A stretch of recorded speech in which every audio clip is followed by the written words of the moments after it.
Hello, gunfighters.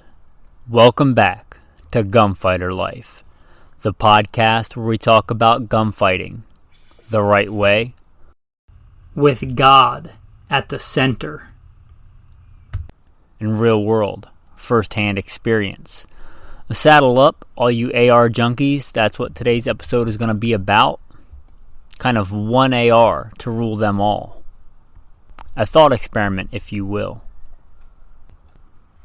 Who am I? A question we should all ask ourselves. I am, first and foremost, a servant of God, made in His very own image, a follower of Jesus Christ, a simple man called by God to the Great Commission to share the good news of Jesus Christ. Next, a little bit about my background and what God has allowed me to do and blessed me to do in life.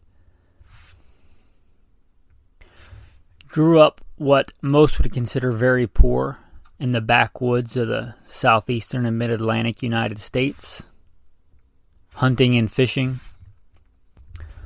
Joined the Marine Corps at 17. Did a couple of combat tours in Iraq. So a decorated Marine Corps combat veteran. Infantry assaultman. After the combat tours, I was an urban warfare instructor for the United States Marine Corps under Mojave Viper. I also served in the U.S. Army, both full-time and part-time National Guard. Also a veteran of law enforcement. I served with LAPD. I was a sworn peace officer, a cop for LAPD. I worked regular patrol assignments and more specialized assignments. One of those more specialized assignments was warrant service, fugitive recovery. Also had some other law enforcement roles. I am an FBI certified firearms instructor and been certified by another 3-letter government agency in a lot of firearms and training things. I've also been a private contractor, worked in the private sector, pertaining to tactics and gunfighting and protecting America from enemies foreign and domestic.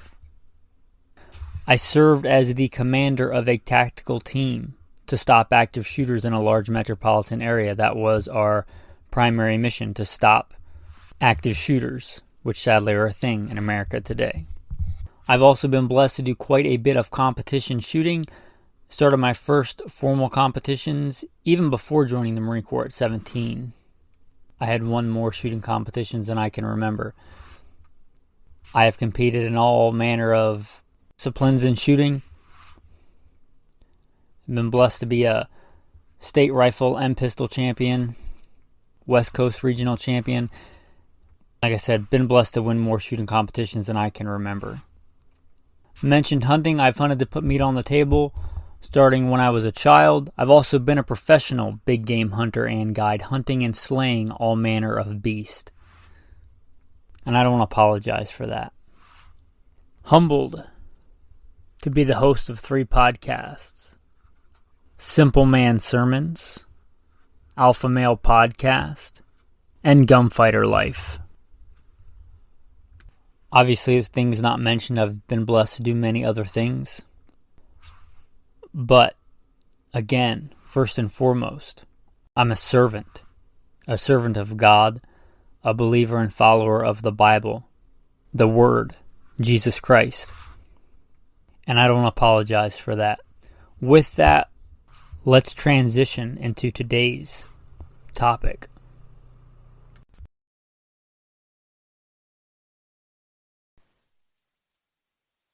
One AR to rule them all. That's what we're going to be talking about today. Now, this came out of a Patreon group chat, and I've been doing a stint. If you don't know, I live nomadically with the wife and the Rhodesian Ridgeback, Alexander Hamilton. And we are doing a stint off-grid, and that also means out of service, so I travel into town every once in a while to upload episodes out in the wilderness of the Pacific Northwest. But, I don't miss so much the fancy coffee or things like that. I've got quite a few Bibles out in the wilderness and guns to practice with and ways to work out, even in the woods. But what I do really miss is the Patreon group chat, and I really mean that. I miss that tribe of men that is kind of the inner circle of this podcast. And I know when you listen, you hear me talking, but a lot of the stuff we talk about comes from the Patreon chat. So I just want to reach out and say thanks to those guys. I am humbled. I am very thankful for that group chat and to be a part of it. I am also very humbled and thankful that you guys come here for advice. I appreciate that. With that, let's get into the day's topic. So, if you listen for any length of time, you'll know that I like these kind of thought experiments, the one gun to rule them all. Now, I've said many times, if I had to pick one long gun, if I had to just take one, like I am bugging out on foot for real, it's not going to be even a rifle. So we've covered that before. And if I have to pick one rifle, it's not going to be an Ar15. I know for a lot of people it would be an Ar15, and that's kind of why we're doing this thought experiment today. For the people that love ARs and think that they're the end-all, be-all, or the one gun that they would pick. And that's fine. And I realize that is most people. So I was doing this thought experiment. I reached out to the Patreons as well, kind of have a group think chat. But I'm going to give you guys what I consider like the one AR to rule them all. If I had to pick one long gun for whatever scenario, and that one long gun had to be based on that AR-15. And AR-15 can mean a lot of different things to a lot of different people. You can go anything from a 9-inch, what they call AR-type pistol, and 9mm, all the way up to a 24-inch heavy stainless steel barreled 6.5 Grendel, and it would still be based on an AR-15. So out of all those things, if I had to pick the one AR, what would that be? And I'm not talking about cheating like, I'd have this lower and then I would just put a bunch of different uppers on it, because that's not really feasible if you're talking about the one thing that you're going to have if you're walking on foot. I'm not cheating and saying I'm going to get this one, lower with a nice trigger and put a bunch of different uppers on it. Although that is one of the kind of cool things with the AR, that you can swap the uppers like that. But that's not what we're talking about today. Let's start with what I consider like the quintessential thing, and that's going to be the barrel. I would get it in 223 Wild. If I couldn't get 223 Wild, I wouldn't feel too bad about 5.56. But if I'm getting to pick, I'd go 223 Wild, which if you don't know is not spelled like wild. It's spelled with a Y. And I think it may be pronounced Wildy. It's after somebody's last name. But I've never met that person and don't know how to pronounce their last name.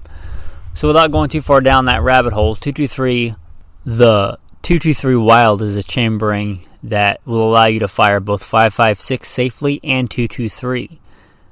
Much like 5.56, however, supposedly more accurate in a given barrel than 5.56 chambering. That said, if I had to pick another backup, it would be a 5.56 chambering. But the 223 Wild, I would get it in a stainless steel, known for being inherently accurate, and also, if it's my one gun, pretty impervious to the elements. I would go stainless steel. I would go 18 inches. I think 18 inches is a good mix of if I have to do urban stuff or if I have to hunt with it. I think 18, although not the best for everything, is probably the best overall. A lot of people would go 16-inch, and that's fine.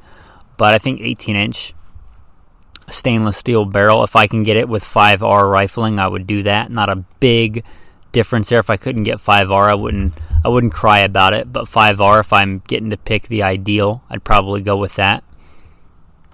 And here would maybe be controversial, but I would go with a pencil barrel or a very lightweight thin barrel, if not technically a pencil barrel, like a lighter weight profile, because I have to carry this thing. And if you've ever been in any kind of tactical scenario, whether it's the Marine Corps or private contractor or anything like that, you'll know that you carry your gun far more than you shoot it, unlike a shooting competition where you just run short distances and shoot a lot. Although there can be times in war where you shoot a lot, or times as a private contractor where you shoot a lot, there's also far more times where you're just carrying that gun. And especially if I'm covering long distances on foot, which is far more likely in a lot of scenarios than getting in giant gunfights. I'm going to want that lighter weight. And I would rather have that 18-inch barrel with a lighter profile. So I would go pencil profile or something in between that. Certainly wouldn't want a government profile barrel or anything heavier. Certainly wouldn't go with a bull barrel or anything like that. Again, this is an all-around gun. This is not a prairie dog hunting specialty long-range gun. This is not a sniper rifle. I would go 18 inches. I would go stainless steel, 5R rifling, 223 Wild, and a light profile barrel. Quick note, if I couldn't get the stainless steel, I would probably get a really good nitride QPQ kind of treated barrel, something really good. The next thing I would go for, what I consider just aside from the barrel, the most important is a good trigger. And I'm not talking a GI spec trigger. Those are garbage.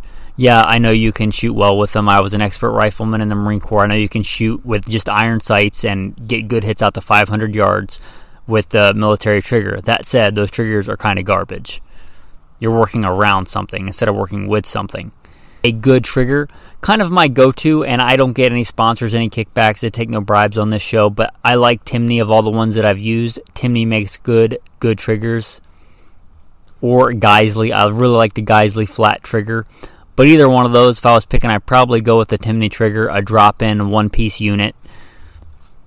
Just in my experience with the customer service with Timney that I've had, like I literally had somebody grab the model of trigger that I had, because ironically the one that I got was too light, and I was actually firing multiple shots when I only meant to fire one under recoil on a very heavy recoiling rifle. And they talked me through, they went and grabbed a trigger and talked me through how to adjust it and make the trigger pull heavier on the phone, and I thought that was really cool. So it was a great customer service. If I had to pick one, I'd probably go with the Timney trigger. And I know some people like different stages. I know a lot of really good tactical guys that like double stage triggers, but I don't. I would get a really good single stage trigger. I don't want anything crazy light. I'd say if this is an all-around rifle, not like a bench rest rifle, 3.5 pounds and a good clean single stage trigger. Between 2.5 and 3 pounds is a good working trigger on a rifle, I think. But next to the barrel, I think that is quintessential, a good trigger. If you're building a rifle, don't skimp out and make the trigger an afterthought. Don't just spend a ton of money on everything else in the optic and then just get whatever trigger comes with your lower parts kit. Save that trigger for spare parts in case your rifle breaks, but in my opinion, not a primary trigger in your go-to rifle.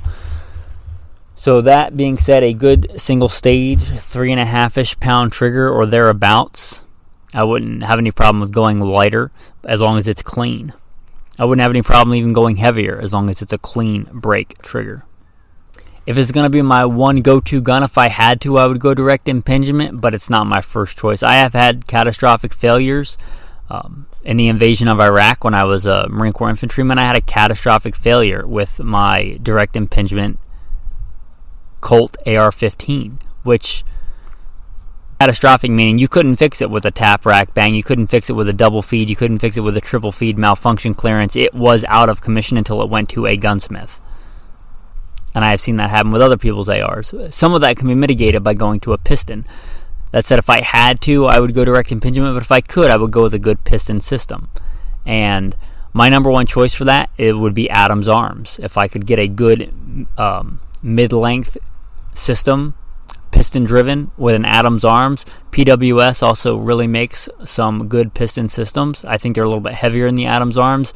I've had an Adams Arms guns for... I maybe 2007, 2009-ish in that time frame. It's still my primary go-to AR. I run it hard. The only thing I've ever worn out on it was a spring, and the gun still operated just fine. I just replaced it. Still operated with the spring being worn out, and who knows how many rounds I put through that gun. I said I think that will even operate without that spring at all, but I replaced that one spring. Other than that, it has been a fully functional and good gun. I think it's on its second barrel upgrade, but it is a fantastic gun. that Adams arms that I've worked a lot with, and in my experience gives you the benefits of a piston system, not getting that bolt in the operating system super dirty and built up with carbon, while not adding a ton of weight to the system. I like it. And I realized that I didn't mention on the barrel something people are going to be super concerned about is a twist rate. I would go with a 1 in 8. I think that's kind of the best balance. I think you start getting faster and faster. I think you can kind of go too high in the twist rate. So that being said, I would go with a 1 in 8. I wouldn't fault you if you picked a 1 in 7. I know that would be probably the most common. I'd go with a 1 in 8, and I would pick a 1 in 9 actually over a 1 in 7. But that's just me. But it would, if I could, it would be a piston-driven system. I much prefer the piston system over the direct impingement, and I know a lot of people, and I run direct impingement ARs that are very reliable. That said, I'm much more concerned about keeping them in tip-top shape than I am a piston gun. If it's my one go-to gun, I would prefer a piston.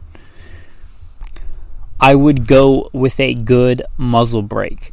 I would not go with one of the crazy loud competition brakes because they're crazy loud. I don't want anything crazy loud, but I would like something that's a good muzzle brake that would allow me to shoot potentially a little bit faster, a little bit less muzzle rise than, let's say, an A2, which would not be a bad choice. Of all the things I would fuss about, I wouldn't care too much if it just had an A2 brake on it. It would be fine. But something that was a little bit better of a brake and something that was not crazy loud, because I have really good brakes, but they're really loud. So something more akin to like a hunting muzzle brake. I would go with that. I don't have a specific model in mind. Now, what would I use to cover this nice stainless steel piston-driven system with? A barrel shroud or a free float tube, as we call them. I would get a super lightweight carbon fiber free float tube. And I've seen some of these. I remember seeing one at SHOT Show a few years back, and it literally just kind of looked like a spider web of carbon fiber tube. Super lightweight. I would get something akin to that. I don't have an exact brand or model for you, but I would get a super lightweight carbon fiber float tube. And as long as there's a way to attach a white light to it, that's all I really care about. A white light and probably a way to attach a sling, but I can literally attach the sling to the front with a piece of 550 cord. So just a small section of rail to attach a white light, that's all I really care about. I'm not going to go crazy and mount PEC 2s on this or whatever PEC generation they're on now. I'm not going to do that. I'm going to put a white light on it and call it good. So a super lightweight carbon fiber float tube. I would save the weight there so I could make up for a little bit of the weight in the piston system and call it even. And next, also perhaps controversial that a lot of people wouldn't pick. I don't want an adjustable buttstock. That's just complexity and things that I'm not going to use, not going to deal with.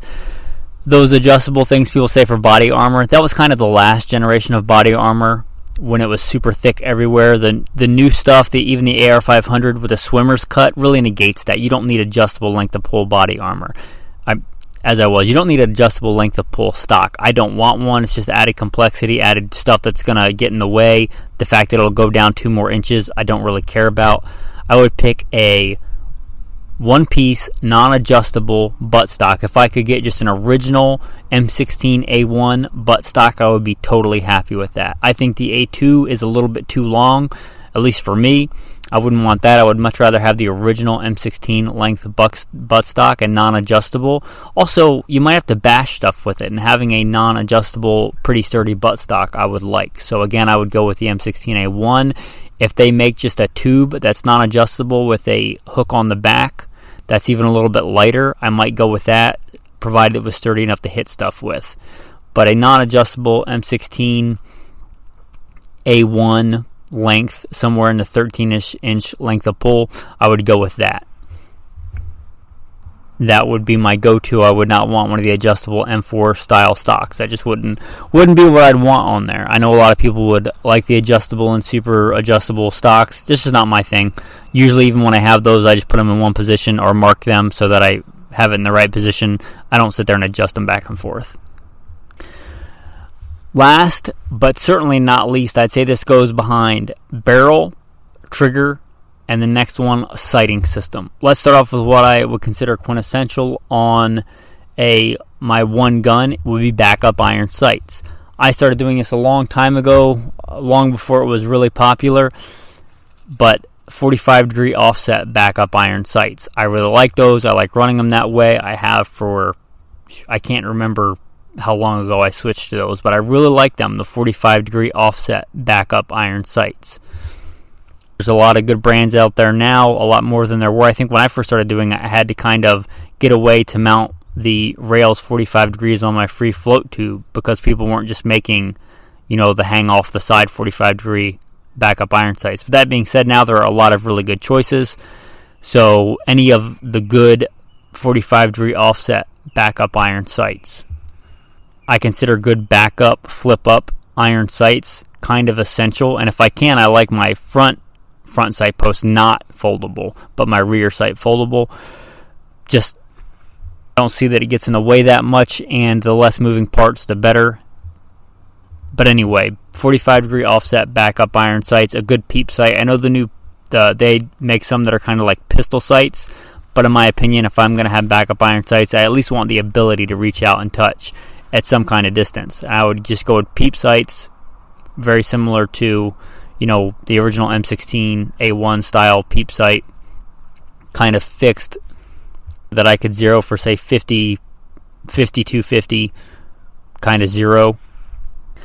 And for my primary sighting system, for me, it's going to have to be LPVO. I don't want, again, simpler for me is better. I'd rather have one optic than, let's say, an EOTech and a magnifier. That's fine for people that like to run those. I like simple. I also like lighter. There's a lot of really good, LPVOs, especially today. A lot more than there were when I started running them years and years ago. But there's a reason I switched to them long before they were popular on tactical guns, on my tactical guns, because they work, and they work well. I'm not a big fan of batteries. That kind of leaves me with one, if this is going to be my one go-to, and it is on my go-to rifle, which is not an AR. But if I was going to put it on my one go-to AR, it would be a Trigicon, and it's going to be the Trigicon Acupoint, and it's going to be the simple triangle post reticle. Again, I like simplers better. I like one optic over a bunch of optics. I would get whatever zero, probably a 50-meter zero, and confirm it out to 225 or wherever it crossed over that line again. But I would get a good, solid LPVO. I don't like batteries. If you're going to get one with batteries, fine, but I don't like them if I don't have to have them. But the Trigicon Acupoint, it's not super heavy. I wish they made a 1-inch version too, but they don't. They make a 30mm, which that's fine. I would take that just to have the radioactive material so that I don't have to worry about batteries. But I'd have the Trigicon Acupoint. I had the 45-degree offset on the iron sights. As important as the gun would be the ammo. And my go-to is 55 grain. I like 55 grain because I like to practice and I like to shoot and I like to train. Is it the best ballistically? No. What I certainly wouldn't go with is green tip. That is not, in my experience, very accurate ammunition. If it's my one go-to rifle, I may want a little bit more precision than that ammunition allows. It wouldn't be my last choice, but it certainly would not be my first choice. Neither would 55 grain ball. For my defensive loads, you got to find one that matches your gun, your practice, and your defensive loads. But in my experience, a really good practice load is the Federal 55 grain FMJ. And in my experience, a really good defensive load when I was doing more specialty police work was the Federal 55 grain True Tactical Rifle Urban. And that has been my go-to kind of pairing for a long time, and that would probably be for my one gun. I know a lot of people like the 77 grain, and I'm sure it's fantastic terminal ballistics, but are you really putting a bunch of that stuff through your gun to train with?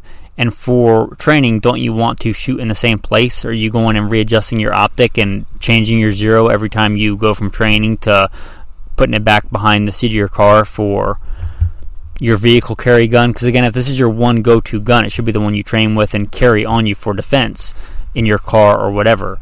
And for that reason, just 77 grain is typically prohibitively expensive. Now, if you have a blue sky budget and you can spend any amount you want on ammo every month, then more power to you. Go with whatever you want. 77 grain in that case would be a good choice. But I like the 55 grain, and I like to practice with the American Eagle or the Federal. And if it shoots the same place in your gun for you, the 55 grain Tactical Rifle Urban It's a soft point ammo. It's really good terminal performance. It tends to do pretty nasty things as far as terminal performance goes. It's a good round. I like it. It would be probably my go-to, unless my rifle just didn't like it and I like something else much better. Then maybe I would find some kind of 62 grain cheaper practice round and 62 grain good soft point or hollow point round. But that's really going to be dependent again on what my rifle likes. Now, what was the point of this thought experiment for you? If you want to build this exact gun, by all means, go ahead and do it. I consider this open source. This is a community. Take that exact thing and build it if you want. But hopefully it's given you some new ideas and better ways to look at things. Maybe you decide not to make some of these choices, and I'd say that's fine. Make the best choices for you and your life and your scenario. Maybe you don't want an 18-inch stainless barrel. Maybe you want a 16-inch cold hammer forged chrome line barrel, and I'd say that's a good choice too. Perhaps you do want to run 77 grains or even heavier, and you want a 1-in-7 twist. I'd say good choice. Make an informed decision. You like a 2-stage trigger because you like to be able to prep that trigger and you like to know where that wall is. I've trained like that. I get why people like that. It's not my preference, but if it's your preference, at least know that. Get out and train with single stage and double stage triggers and see which one you like. You say you don't want to run an LPVO. You want to run an EOTech and a 3X or a 4X magnifier because you're a cool guy and you run night vision. I'd say, yeah, cool. Go with it. Run with it, man. This is just a thought experiment. Hopefully you've thought some of these ideas were useful. Again, feel free to take them and run with them. If I was building my one gun and it had to be an Ar15, then that is kind of the gun I was thinking in my head that I would build. As far as accessories go, I already mentioned I would put a small piece of rail on there, I would mount a white light, and I would get a good 2-point that would turn into a single point sling. But just a good 2-point sling. If you don't know, my tactical tip for that is writing your dope on your sling. So don't get a black sling, even if you like black. It's not my favorite color. But get a tan or a green sling and write your dope on it. Like with 55 grain Federal True ammo, it's zeroed at 50 and 225 meters. It's an inch point 0.25 high at 125 meters. It's 12 inches 0.5 low at 200 meters. Which I think is actually, if I remember correctly, all my correct dope for my go-to Ar15. But whatever your dope is for your Ar15, you write that on the sling in case you are in a situation where you don't remember that dope and you have to know it. That being said, your tactical tip of the day as a thanks for listening. Write that dope down somewhere. I don't care if it's on your sling with your favorite Bible verse or on a dope card that you tape onto your stock. Another reason I like the fixed stocks as opposed to, your collapsible stocks. You can, 1, put a cleaning kit in there, and 2, tape your dope card on there on a nice flat spot on the stock. And again, you can beat stuff with it. Whatever stuff you might want that to be. But have that dope written down somewhere and know it. Don't guess it. I should mention before we get into the rest, if you want to contact me, and I'm humbled when you guys contact me. If you want to contact me, goodshepherdtraining.com. If you want more to be a bigger part of the show, goodshepherdtraining.com. And on that note, a thanks to all the patrons that help out on this show. Greatly appreciated. With that, the tactical verse of the day. This verse is coming at you from Psalm number 5.